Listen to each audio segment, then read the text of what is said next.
Memória do Ministério Público Federal, aprendendo com quem construiu nossa instituição. O projeto Memória do MPF é uma iniciativa da Associação Nacional dos Procuradores da República.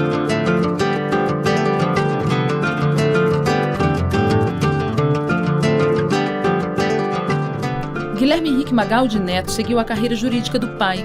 Nascido em Juiz de Fora, em 55, chegou em Brasília na década de 60. Ingressou no Direito Público em 85 e foi consultor jurídico do Ministério da Justiça e integrante da Comissão da Anistia entre 2002 e 2003. Graduou-se em Direito pela Universidade de Brasília e concluiu o mestrado na Universidade de Louvain, na Bélgica. Como advogado, atua junto aos tribunais superiores.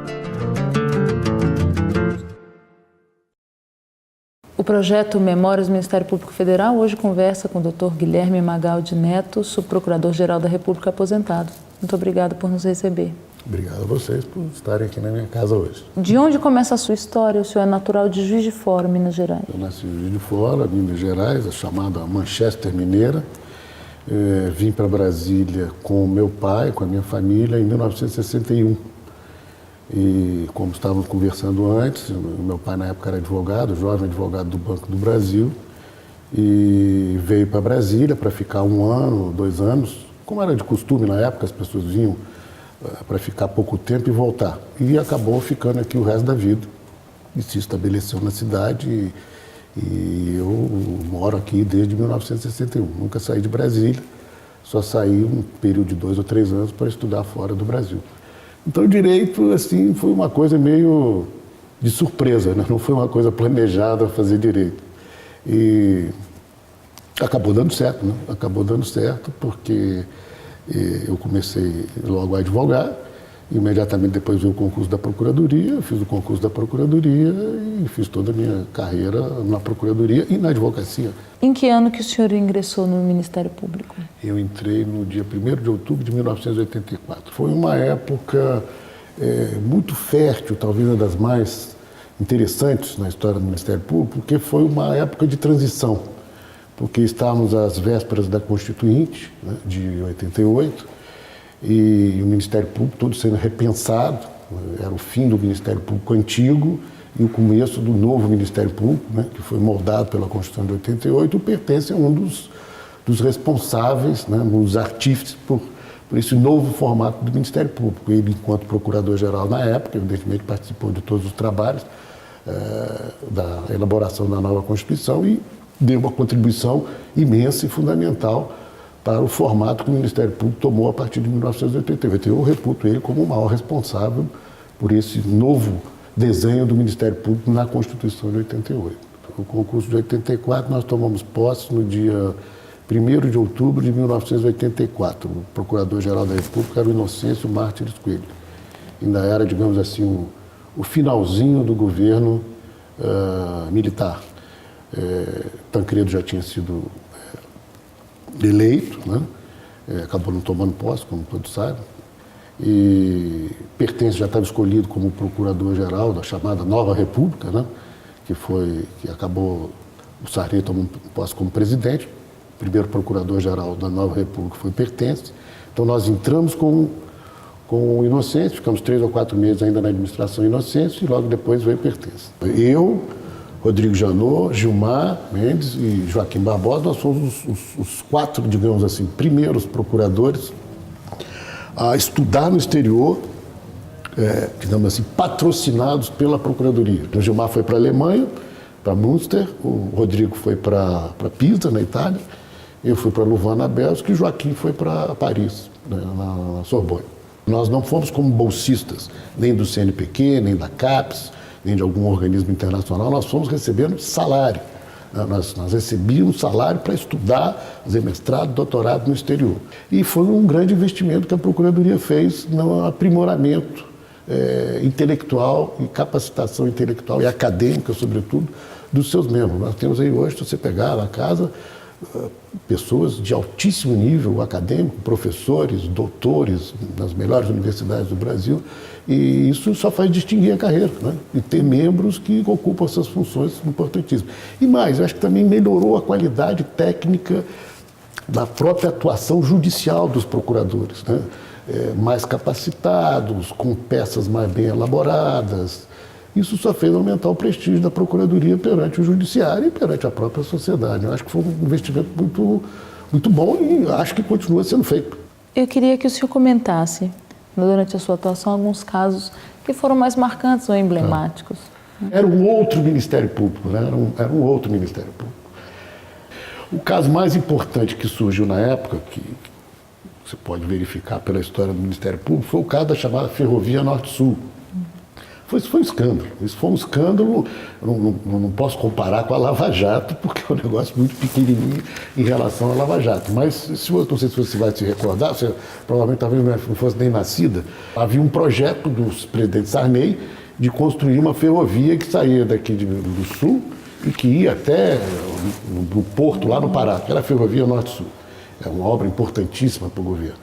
E um jornalista da Folha de São Paulo, Jânio de Freitas, que é vivo até hoje, escreve na Folha até hoje, na véspera da licitação, publicou nos classificados da Folha de São Paulo o resultado da licitação, porque a estrada tinha sido dividida em 14 trechos e ele publicou que construtor ia ganhar em qual trecho.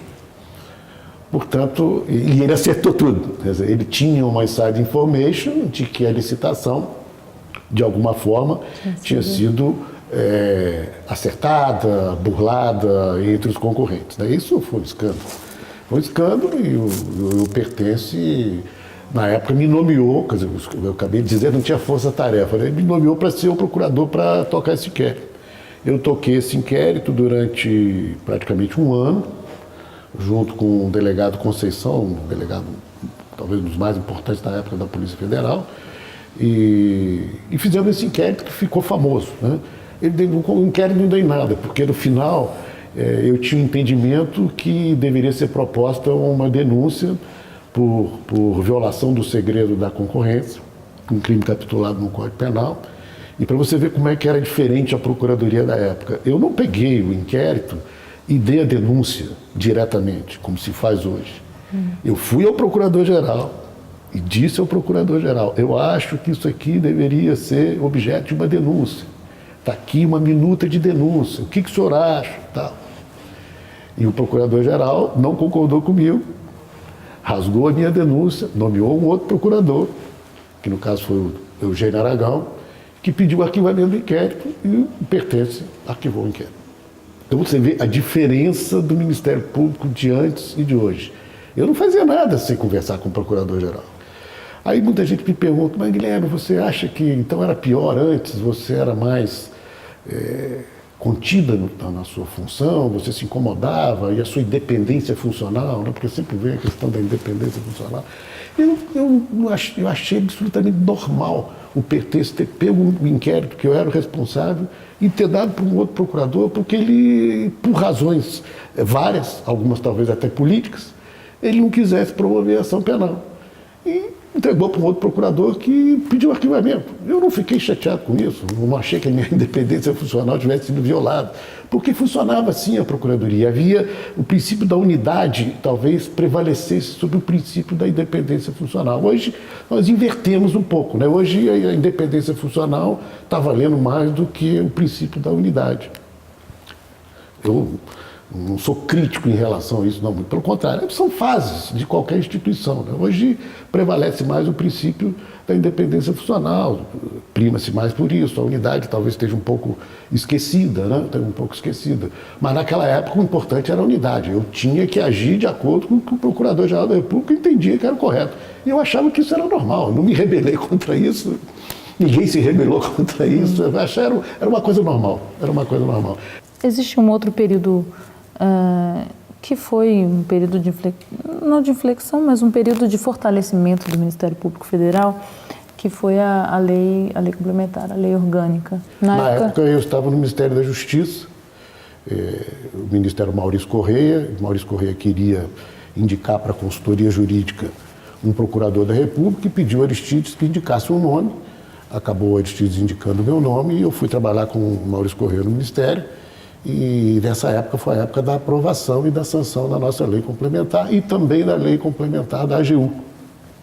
Então foi também um momento muito interessante em que houve, digamos assim, a repartição da carreira, porque antes nós exercíamos a chamada dupla função, né? Éramos Ministério Público, mas éramos também advogado do Estado, advogado da União, e a partir da lei da AGU isso foi cindido, né?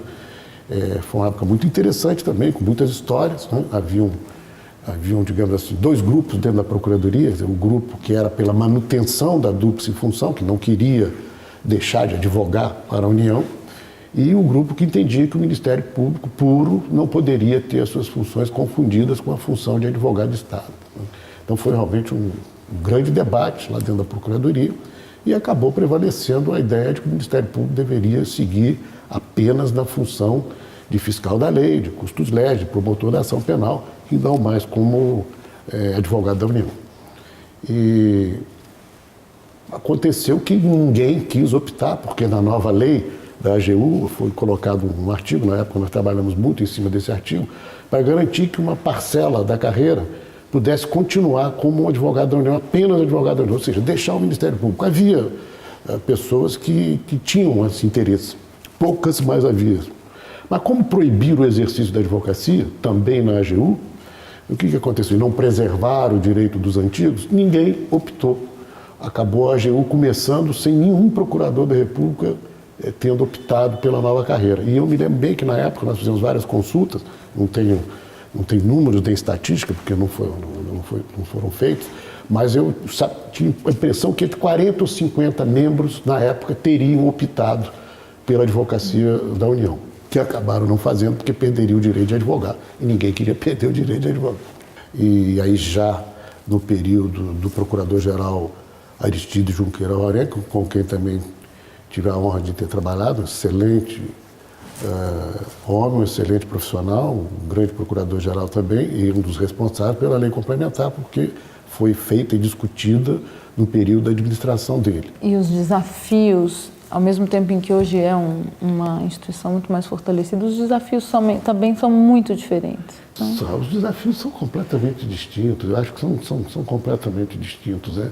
Você tem hoje, em primeiro lugar, você tem uma criminalidade muito mais complexa, muito mais técnica do que há 30, 40, 50 anos atrás. Não que não existisse crime, óbvio que existia, mas eu acho que a sofisticação aumentou tanto que é difícil comparar. Né? Você veja bem, esse inquérito que eu conduzi da Ferrovia Norte-Sul era um inquérito imenso, com 200 mil testemunhas, apenas para se provar a existência ou não de um pequeno crime de violação do sigilo de uma concorrência pública. Hoje em dia nós falamos de superfaturamento, né, de conluio, de propinas, de um monte de coisa. Isso não passou para a cabeça de ninguém naquele momento, daquele fato específico. Né? Então eu acho que mudou muito.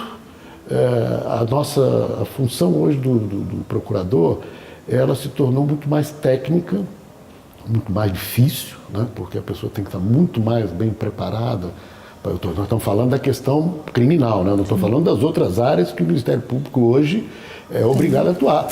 E se eu entrar nesse ponto, aí então a diferença é brutal, porque na minha época nós não nos preocupávamos com o meio ambiente, eu estou falando antes de 88, né? Antes de 88. O ambiente, meio ambiente, questão indígena, questão de consumidor, nada disso passava pelo Ministério Público. O Ministério Público propunha ações penais, né? Essa era a função típica e clássica de todo o Ministério Público, como, aliás, na maioria dos países hoje o Ministério Público faz propor ações penais. O Ministério Público que nós temos no Brasil, eu até brinquei com o Rodrigo um dia, falando, nós temos aqui uma jabuticaba, porque Ministério Público como esse só existe no Brasil, em lugar nenhum do mundo existe igual. Eu não falo isso como crítica, apenas como uma constatação, né? Uma constatação empírica. Não existe um Ministério Público que tenha tamanho número de atribuições como o nosso hoje. É uma imensidão. Se você pensar, né? É um negócio... Então, tem que ter membros absolutamente bem preparados, porque é uma gama de assuntos muito grande. Né? Muito grande, muito grande. Para a gente finalizar, eu queria que o senhor destinasse alguma mensagem aos jovens da carreira ou os que desejam ingressar? Para os jovens da carreira, os que desejam ingressar, eu diria que cada vez se especializar mais, né? Porque com essa gama de atribuições que nós temos, não dá mais para ser clínico geral. Na minha época, a gente era um pouco clínico geral. Hoje em dia não dá mais, né? O cara que trabalha lá na matéria criminal, ele não pode mais hoje tratar da matéria ambiental, porque a matéria ambiental, sobretudo, ela se tornou tão especializada, com uma quantidade de regramento, de decretos e tal, que não dá para a pessoa tratar das duas coisas ao mesmo tempo. Então, eu acredito muito hoje na especialização. Tem que ter uma certa dose de negociação, de jogo de cintura. Eu acho isso importante ainda, né? Não é dizer que você não vai cumprir o que diz a lei ou que você vai diminuir a sua atuação. Não, é você saber exercê-la de uma maneira que traga um proveito para a sociedade, mas também para os administrados, que você pode exercer uma pressão sobre eles, né? Uma ação penal é uma coisa muito pesada na cabeça de uma pessoa, né? Então é preciso a gente pensar bem de como tratar disso, né? Tratar de uma maneira um pouco mais, com mais tranquilidade.